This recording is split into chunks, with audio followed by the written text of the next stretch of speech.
Attorney Harry Roque, totoo bang usa ka sa nagpasimuno ng mga pugo?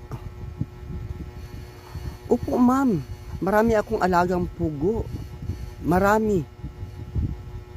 Sinong mga kasama mo sa pugo? Silang Alice at saka si Cassandra ma'am. Minsan nagtutungit kami, nagsaing kami ng luto kami ng itlog ng pugo, kinakain namin habang kami ay nagtutungit. Kumakain din kami ng mga itlog ng pugo. Inaamin mo na natutulog ka doon sa barracks sa mga pugo. Yes, ma'am. Pugo lang yan eh. Harry, totoo ba na isa ka sa may-ari ng pugo? Ma'am, nakakapiko na kayo, ma'am ha?